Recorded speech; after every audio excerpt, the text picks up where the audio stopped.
Computer का top 20 MCQ question review करने वाले हैं। फर्स्ट क्वेश्चन है अभिकथन। कैश मेमोरी का एक्सेस टाइम मुख्य मेमोरी या रैम की तुलना में बहुत कम होता है, फिर भी इसे कंप्यूटर में मुख्य स्टोरेज के रूप में उपयोग नहीं किया जा सकता। यह अभिकथन सत्य है कि जो कैश मेमोरी होता है ये रैम की तुलना में इसकी जो एक्सेस टाइम क्या होती है रैम की तुलना में अधिक होता है, लेकिन इसको मुख्य मेमोरी के रूप में उपयोग नहीं किया जाता है। ये जो है अभिकथन सत्य है। कारण दिया गया है, कैश मेमोरी का निर्माण जो है स्टैटिक रैम, जो कैश मेमोरी है उसका निर्माण जो है एस रैम या स्टैटिक रैम से होता है, जो अत्यधिक तीव्र होने के साथ साथ बहुत महंगी होती है। तो जो कैश मेमोरी क्या होता है बहुत महंगी होती है और इसमें जो है सीमित संचयन क्षमता होती है, मतलब इसकी जो कैपेसिटी होती है कैश मेमोरी की बहुत कम होती है। ये जो कारण भी सत्य है और एक कारण ये जो कैश मेमोरी है उसका व्याख्या भी कर रहा है। तो इसका आंसर हो जाएगा ऑप्शन बी, जिसमें असर्शंस और रीजन दोनों सही हैं और ये जो रीजन है असर्शंस की सही व्याख्या करता है। तो इसका आंसर हो जाएगा ऑप्शन बी।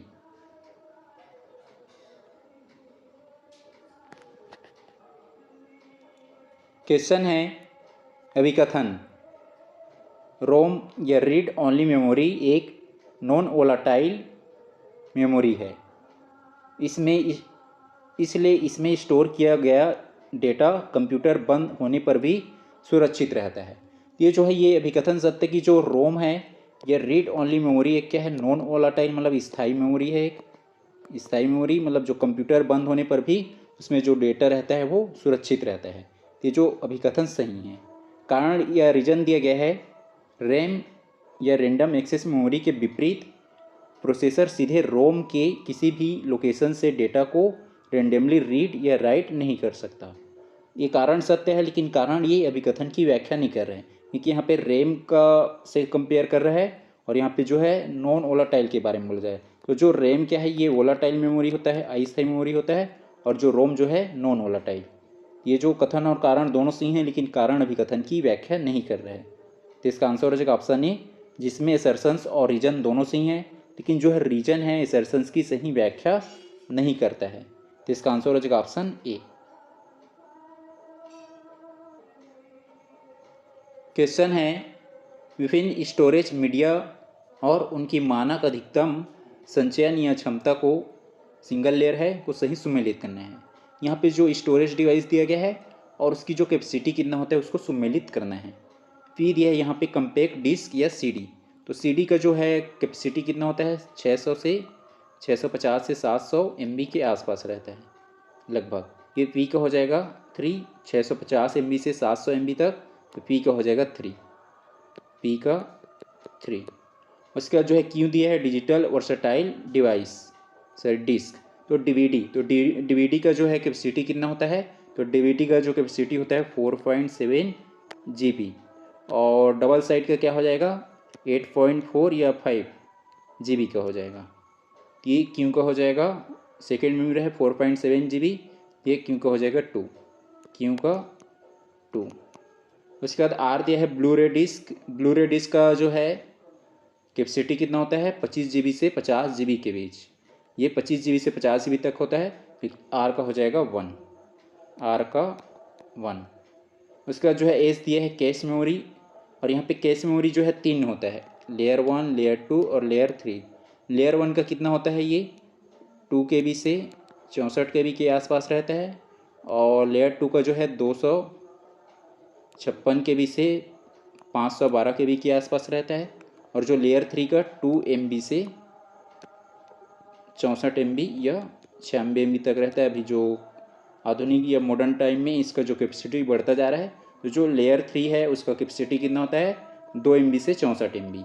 एस का हो जाएगा 4, एस का 4, पी का 3, तो ऑप्शन बी और डी में नहीं है, बी डी को हटा दिए। उसके बाद क्यू का 2, क्यू का 2 ये जो ऑप्शन सी में नहीं है सी हट जाएगा, तो इसका आंसर हो जाएगा ऑप्शन ए, पी का हो जाएगा 2 ये सॉरी पी का 3 और क्यू का 2, आर का 1 और एस का 4, तो इसका आंसर हो जाएगा ऑप्शन ए।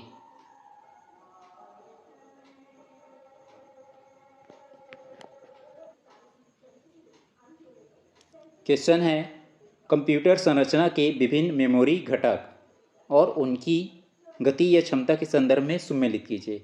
पी दिया है CPU रजिस्टर, तो जो रजिस्टर रहता है इसकी जो स्पीड है बहुत अधिक होता है, लेकिन इसकी जो क्षमता है कैपेसिटी क्या होता है बहुत कम होता है। ये पी का हो जाएगा 1 ही, ये सबसे कम क्षमता, परंतु जो उच्चतम गति इसकी जो स्पीड होती है उच्चतम रहती हाई रहती है।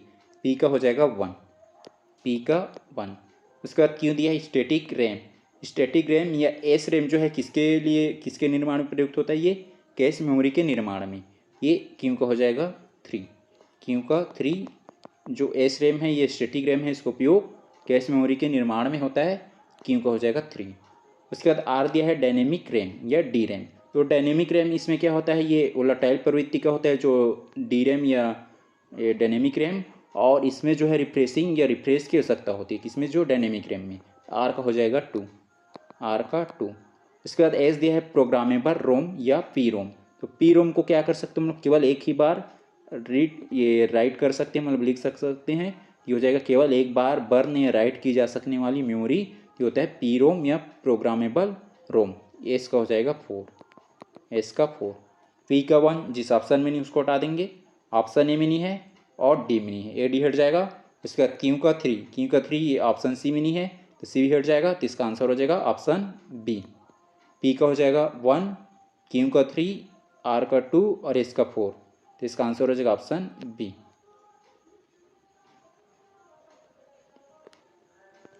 क्वेश्चन है ऑप्टिकल स्टोरेज डिस्क और उनके कार्य सिद्धांत या लेजर तकनीक की सुमेलित कीजिए। पी दिया है CD रोम। CD रोम जो है ये क्या होता है, इसमें पिट्स और लेंस के माध्यम से केवल पटनी, मतलब केवल इसको जो है रीड या रीड ओनली कर सकते हैं, read only, read only read. तो जो है ये पिट्स मतलब क्या होता है, गर्त होता है गड्ढा, और जो लेंस जो होता है समतल, तो इसके माध्यम से जो हम लोग जो है CD रोम में क्या होता है, पिट्स और लेंस के माध्यम से केवल इसको रीड बस कर सकते हैं। तो पी का हो जाएगा 2, पी का 2। उसके बाद क्यों दिया है DVD। अब DVD का यहाँ पे बताना है जो कौन से लेजर के बेस पे काम करता है, तो इसमें जो है 650 नैनोमीटर की तरंगदैर्घ्य की लार लेजर किरणें होती है, किसमें जो है ये DVD में। और जो है CD में कितना होता है, CD में 780 का, और DVD में 650 नैनोमीटर का, और ये भी नैनोमीटर। और ब्लू रे डिस्क इसमें जो होता है 405 नैनोमीटर का। ये DVD का क्या हो जाएगा, ये 650 नैनोमीटर तरंगदैर्घ्य की लार लेजर किरणें होती है इसमें, तो क्यों का हो जाएगा 3, क्यों का 3 और पी का है 2। उसके बाद आर ब्लू रे डिस्क इसमें दिया है 450 नैनोमीटर तरंगदैर्घ्य की नीली बैगनी लेजर किरणें इसमें ये उस तकनीक पे काम करता है, तो ये आर का हो जाएगा 1, आर का 1। उसके बाद एस दिया है EPROM या erasable programmable read only memory. इसमें क्या होता है, जो अल्ट्रावायलेट या पैराबैगनी की जो किरणें हैं उसके द्वारा डेटा को क्या कर सकते हैं, इसमें इरेज या रिमूव कर सकते हैं। तो एस का हो जाएगा 4, एस का 4। ये एस का हो जाएगा 4, क्यू का ये पी का 2, पी का 2 जो है ऑप्शन ए में नहीं है और डी में नहीं है, डी को हटा दिए। उसके बाद क्यू का 3, क्यू का 3 ऑप्शन बी में नहीं है, बी भी हट जाएगा, जिसका आंसर हो जाएगा ऑप्शन सी। पी का हो जाएगा 2, उसके बाद क्यू का 3, आर का 1 और एस का 4, जिसका आंसर हो जाएगा ऑप्शन सी।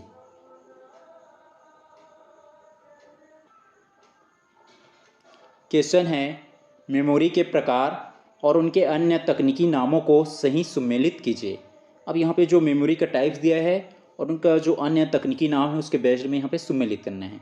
पी में दिया है फ्लैश मेमोरी। तो फ्लैश मेमोरी को और किस नाम से जाना जाता है, तो फ्लैश मेमोरी को electronically erasable non volatile memory. तो इसको जो है जो फ्लैश मेमोरी है उसको हम जो है इलेक्ट्रॉनिकली तरीके से या इलेक्ट्रॉनिक तरीके से इरेजेबल मतलब उसको इरेज कर सकते हैं। और ये क्या है, नॉन वोलाटाइल मेमोरी है, एक स्थायी मेमोरी है, और इसको इलेक्ट्रिक तरीके से इरेज मतलब उसको रिमूव कर सकते हैं और फिर से राइट कर सकते हैं। तो पी का हो जाएगा 4, पी का 4। उसके बाद जो है क्यों दिया है बायोस चिप, तो इसमें जैसे बायोस में हो गया रोम, तो ये जो है फर्मवेयर, ये जो इसमें जो है फर्मवेयर एक सिस्टम पे काम करता है, या फर्मवेयर पे जो बायोस चिप है वो फर्मवेयर के साथ होता है। तो ये हो जाएगा क्यू का 1, क्यू का 1। ये जो बायोस चिप है ये फर्मवेयर डिवाइस पे ही रहता है, दोनों साथ में रहता है, बायोस चिप और ये फर्मवेयर। ये क्यू का हो जाएगा 1। उसके बाद जो है आर दिया है डी रैम या डायनेमिक रैम। तो जो डी रैम या डायनेमिक रैम ये क्या होता है, तो ये होता है मुख्य मेमोरी या मेन मेमोरी, ये आर का हो जाएगा 2। इसके बाद जो है एस दिया है एक्यूमलेटर। तो इसका जो काम क्या रहता है, तो ये जो है सीपीयू के आंतरिक वर्किंग स्पेस, तो जो सीपीयू के अंदर जो स्पेस रहता है वर्किंग स्पेस, उसको क्या बोला जाता है, एक्यूमलेटर। ये एस का हो जाएगा 3, एस का 3। पी का 4, ऑप्शन बी में नहीं है और डी में नहीं है, बी डी हट जाएगा। उसके बाद क्यू का 1 सी में नहीं है, सी हट जाएगा। तो इसका आंसर हो जाएगा ऑप्शन ए, पी का हो जाएगा 4, उसके बाद क्यू का 1, आर का 2 और एस का 3। इसका आंसर हो जाएगा ऑप्शन ए।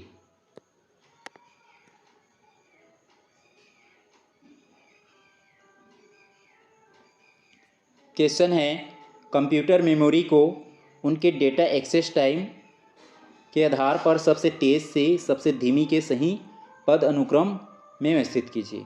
इसमें जो है जो कंप्यूटर मेमोरी रहता है उस मेमोरी की जो एक्सेस टाइम है इसके बेस्ड में क्या करना है, अरेंज करना है कि सबसे ज़्यादा जो जिसकी इस एक्सेस टाइम या जो डेटा एक्सेस की टाइम जो है स्पीड जो ज़्यादा रहता है और किसका कम रहता है उसके बेस्ड में।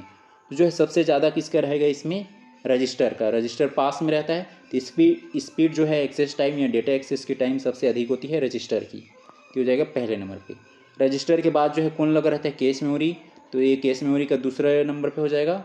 और उसके बाद जो है मुख्य मेमोरी जो डी रैम हो गया, तो ये जो है तीसरे नंबर पे हो जाएगा। और जो ब्लू रे डिस्क के बाहर में लगा रहता है, तो ये जो है चौथे सबसे टाइम पे रहेगा, ये मतलब सबसे लास्ट में या कम स्पीड इसका रहेगा डेटा पहुँचने की। इसमें पहले नंबर पर हो जाएगा एल, दूसरे नंबर पे हो जाएगा एम, तीसरे नंबर पे हो जाएगा के और चौथे नंबर पे एन। शुरू में एल जिस ऑप्शन में नहीं उसको हटा देंगे, ऑप्शन बी में नहीं है और डी में नहीं है। एल के बाद एम, सी में नहीं है, सी हट जाएगा। तो इसका आंसर हो जाएगा ऑप्शन ए। शुरू में हो गया एल, एल के बाद एम, एम के बाद के बाद एन।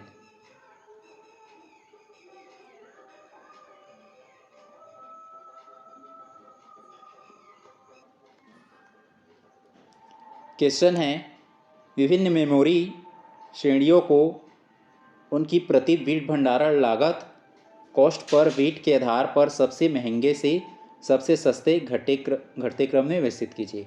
यहाँ पे जो ये मेमोरी दिया है इस मेमोरी की कॉस्ट मतलब लागत या उसकी कीमत के बेस्ड में अरेंज करना है कि सबसे महंगे कौन से हैं और कौन से सबसे सस्ते हैं उसके आधार में। तो इसमें जो है सबसे महंगे क्या होगा, जो रजिस्टर, जो सीपीयू में जो रजिस्टर रहता है ये सबसे महंगा होगा, कॉस्टली होता है, ये हो जाएगा पहले नंबर पे।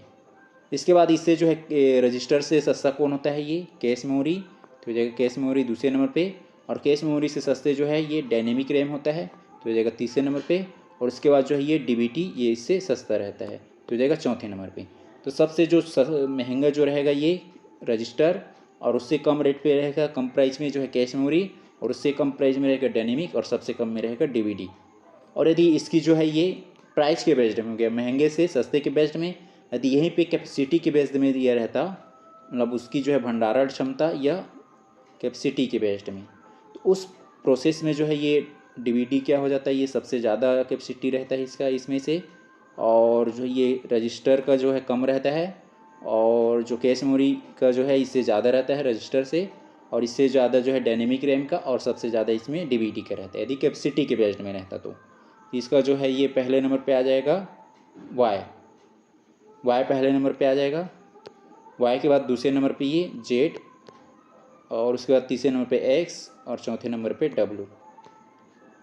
वाई जेड एक्स डब्लू, इसमें वाई नहीं है और इसमें भी नहीं है।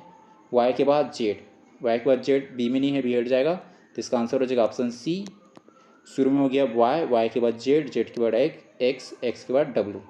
इसका आंसर हो जाएगा ऑप्शन सी।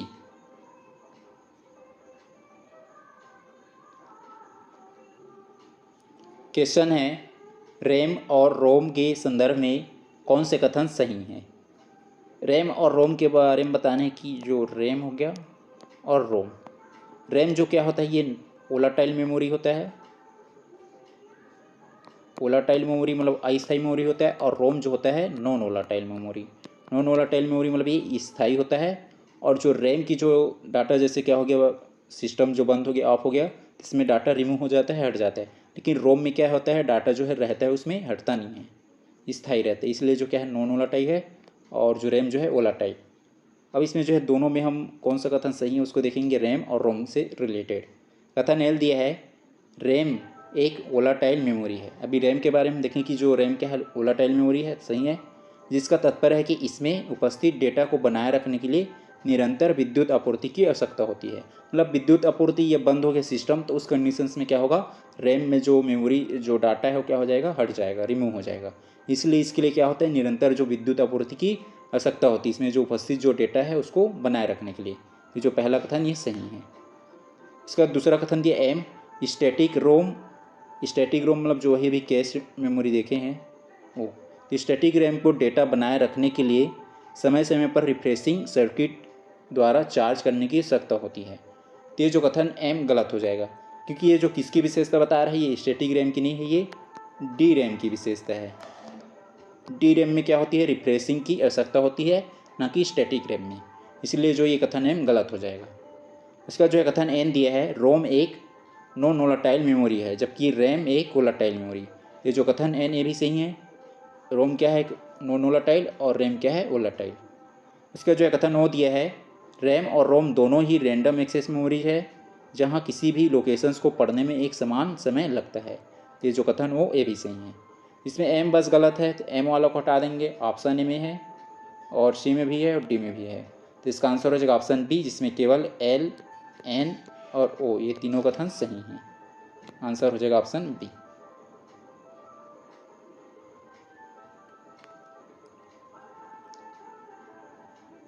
क्वेश्चन है कैश मेमोरी की कार्यप्रणाली के संदर्भ में कौन से कथन सही हैं।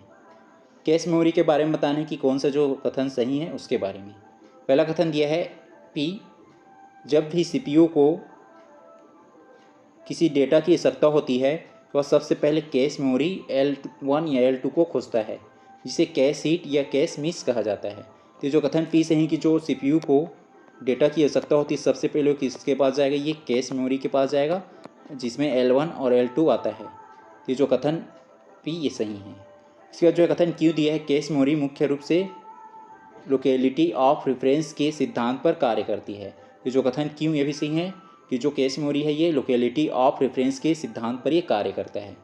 इसका जो कथन आर दिया है L1 कैश या जो L1 की जो कैश मेमोरी है ये आमतौर पर प्रोसेसर चिप के बाहर स्थित होती है, जबकि L3 कैश मेमोरी हमेशा ये प्रोसेसर कोर के भीतर सबसे नज़दीक होती है।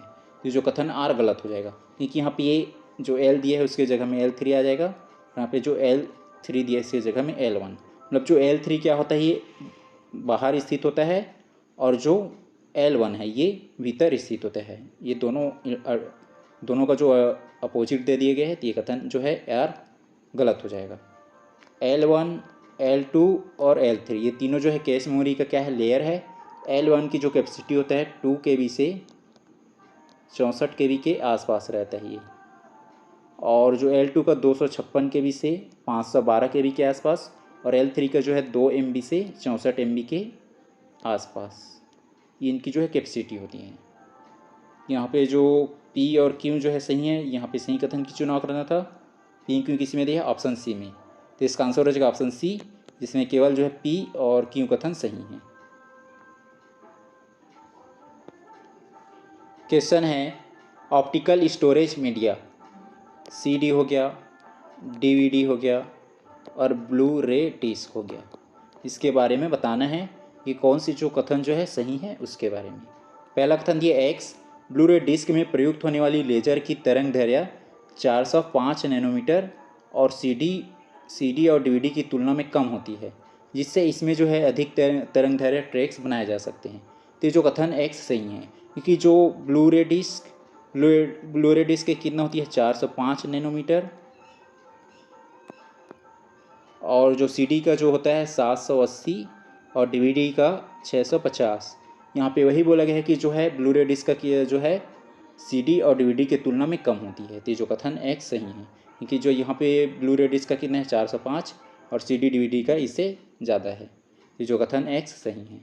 इसका जो कथन वहाँ दिया है, डीवीडी में डेटा लिखने के लिए डबल लेयर या जो है 2 परतों का उपयोग किया जा सकता है, जिससे इसकी जो क्षमता जो है लगभग 8.5 GB तक बढ़ जाती है। तो जो कथन वह सही है कि जो डीवीडी है इसमें जो डबल लेयर का उपयोग कर सकते हैं, और डबल लेयर की जो क्षमता या कैपेसिटी कितना होती है 8.5 GB तक होती है, और सिंगल लेयर की कितना होता है 4.7 GB। ये जो कथन वह ए भी सही है। इसका जो है कथन जेड दिया है, CD, DVD और ब्लू रे डिस्क सभी में डेटा को ट्रैक्स रूप में संकेंद्रित वृत्तों में लिखा जाता है।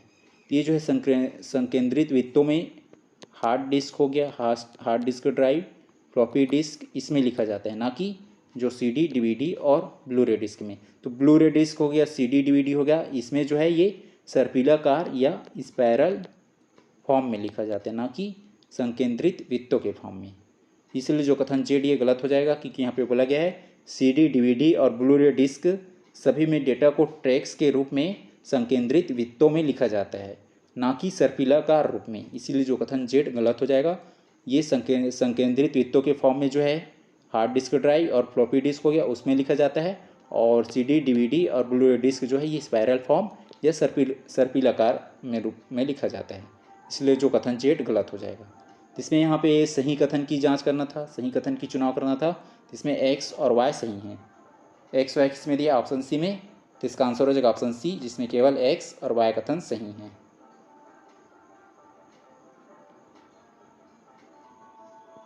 क्वेश्चन है, वोलाटाइल और नॉन वोलाटाइल मेमोरी के वर्गीकरण के संबंध में निम्नलिखित में से कौन सा कथन सही नहीं है। यहाँ पे गलत कथन की चुनाव करना है। जो कथन सही नहीं है मतलब गलत कथन की चुनाव करना है। कथन पहला दिया है, कंप्यूटर के प्राइमरी स्टोरेज जैसे रजिस्टर हो गया और कैश मेमोरी पूरी तरह वोलाटाइल होते हैं। तो जो है पहला कथन ये सही है कि जो रजिस्टर हो गया और कैश मेमोरी ये जो है क्या होता है, वोलाटाइल प्रवृत्ति का होता है, और जो ये रोम होता है ये नॉन वोलाटाइल प्रवृत्ति का। इसलिए जो कथन पहला ये सही है, हमें गलत कथन की चुनाव करना है। इसका दूसरा कथन दिया है, फ्लैश ड्राइव और solid state memory, flash drive हो गया FD फ्लैश ड्राइव, और जो सॉलिड स्टेट मेमोरी मतलब जो ये होता है हार्ड डिस्क ड्राइव, ये दोनों क्या होता है वोलाटाइल प्रकृति के होते हैं, क्योंकि वे रैम तकनीक पर आधारित होते हैं। तो जो कथन दूसरा ये गलत हो जाएगा, क्योंकि जो फ्लैश ड्राइव हो गया और हार्ड डिस्क ड्राइव ये दोनों नॉन वोलाटाइल प्रवृत्ति का होता है, ना कि वोलाटाइल। इसलिए जो दूसरा कथन ये गलत हो जाएगा। इसका जो है तीसरा कथन दिया है, रोम एक नॉन वोलाटाइल सेमीकंडक्टर मेमोरी है, जिसका उपयोग जो है कंप्यूटर बूटस्ट्रैप लोडर प्रोग्राम को सुरक्षित रखने के लिए करता है। ये तीसरा कथन सही है। इसमें दूसरा बस गलत है, तो इसका आंसर हो जाएगा ऑप्शन ए, इसमें केवल दूसरा कथन गलत है, यह सही नहीं है।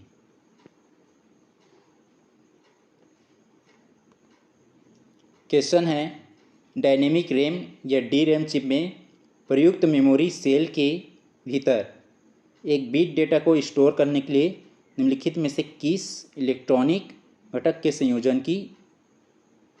संयोजन का उपयोग किया जाता है। जो DRAM हो गया, तो ये DRAM में बताना है कि कौन सी जो इलेक्ट्रॉनिक घटक का उपयोग किया जाता है इसमें डाटा स्टोर करने के लिए। इसमें जो है कैपेसिटर और ट्रांजिस्टर का उपयोग किया जाता है। कैपेसिटर क्या करता है, इसमें जो डाटा है उसको स्टोरेज करने का काम करता है, और जो ट्रांजिस्टर है ये क्या करता है, कंट्रोल या नियंत्रण का काम करता है। तो इसका आंसर हो जाएगा ऑप्शन ए।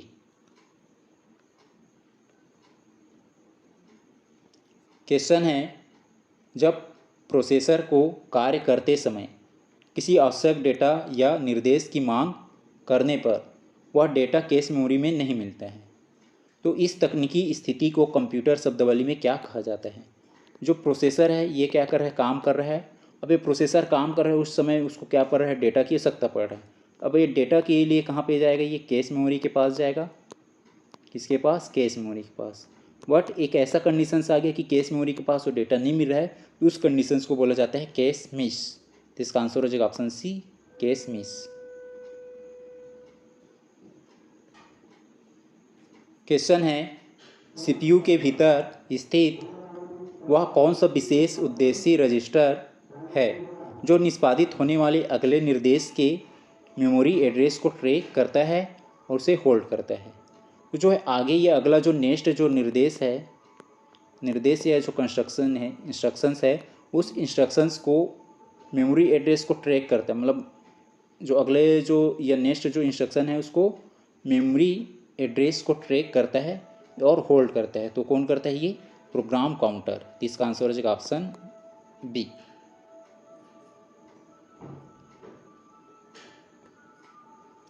क्वेश्चन है, एक सामान्य सीडी रोम के बारे में बताना है। एक सामान्य सीडी रोम पर जब लेज़र किरणें पड़ती है, जो सीडी रोम है इस पे जो है क्या कर रहा है? लेज़र किरणें, जो लेज़र रे है उसको इम्प्लीमेंट कर रहे हैं उसमें। तो उस कंडीशंस में तो डेटा को रीड करने के लिए प्रवर्तित प्रकाश की तीव्रता में परिवर्तन किसके द्वारा निर्धारित किया जाता है? तो जो ये प्रवर्तित जो प्रकाश की तीव्रता है, जो सन की जो है तीव्रता है, लाइट की जो तीव्रता है, उसको किसके द्वारा प्रवर्तित या रिफ्लेक्ट किया जाता है? तो इसका आंसर हो जाएगा ऑप्शन बी, डिस्क की सतह। मतलब जो सीडी रोम क्या हो गया? एक डिस्क हो गया।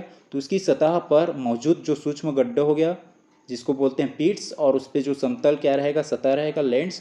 तो उसके माध्यम से क्या होगा? ये रिफ्लेक्ट होता है। तो इसका आंसर हो जाएगा ऑप्शन बी।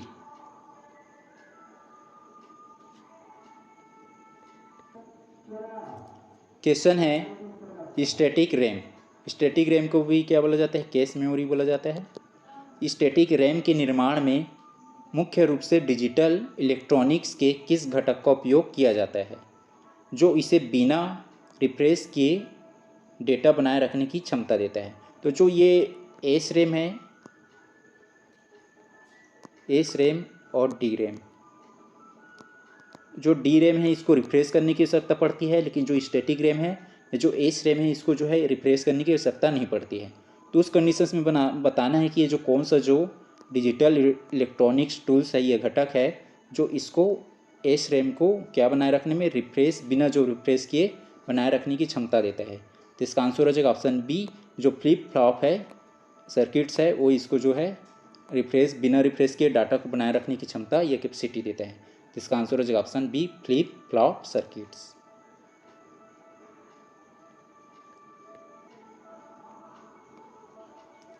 क्वेश्चन है, यदि कोई स्टोरेज डिवाइस नॉन वोलेटाइल और रैंडम एक्सेस दोनों विशेषताओं से युक्त है तो वह निम्नलिखित में से कौन सा उपकरण हो सकता है?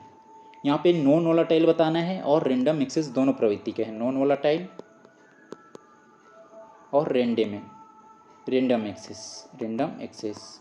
अब देखो जो है नॉन वोलेटाइल मतलब जो स्थाई वाला होता है, यहाँ पे जो कैश मेमोरी क्या है? ये वोलेटाइल है। सीपीयू रजिस्टर ये भी वोलेटाइल है, और डायनेमिक रैम ये भी वोलेटाइल है। तो जो बच गया क्या? सी, ऑप्शन सी। तो इसका आंसर हो जाएगा ऑप्शन सी, जो फ्लैश मेमोरी है, फ्लैश मेमोरी आधारित जो रोम है, ये क्या होता है? नॉन वोलेटाइल प्रवृत्ति का होता है और रैंडम एक्सेस का होता है। तो इसका आंसर हो जाएगा ऑप्शन सी।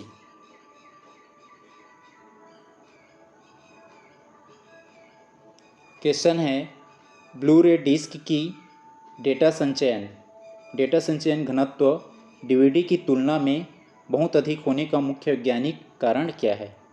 अब यहाँ पे बताना है जो ब्लू रे डिस्क हो गया और डीवीडी। तो जो ब्लू रे डिस्क की जो है तरंग दैर्घ्य कितना होती है? 405 नैनोमीटर, और डीवीडी की कितना होती है? 650 नैनोमीटर। अब इस कंडीशंस में बताना है कि जो ब्लू रे डिस्क की जो है ये संचयन या डाटा कलेक्ट करने की जो डेंसिटी होती है, या जो डेटा कलेक्ट करने की जो डेंसिटी डीवीडी की तुलना में अधिक होती है। क्यों होती है? क्योंकि जो इसकी जो है तरंग दैर्घ्य क्या है? डीवीडी की तुलना में कम है। तो इसका आंसर हो जाएगा ऑप्शन बी। इसमें प्रयुक्त जो प्रकाश की तरंग दैर्घ्य कम होती है 405 नैनोमीटर की, और लेंस का जो है न्यूमेरिकल अपर्चर अधिक होती है। तो इसकी जो है तरंग दैर्घ्य कम है, और इसकी जो है लेंस की जो है न्यूमेरिकल जो अपर्चर क्या होता है? अधिक होता है। इसी वजह से इसकी जो है डेटा कलेक्ट करने की जो डेंसिटी है डीवीडी की तुलना में अधिक होती है। तो इसका आंसर हो जाएगा ऑप्शन बी।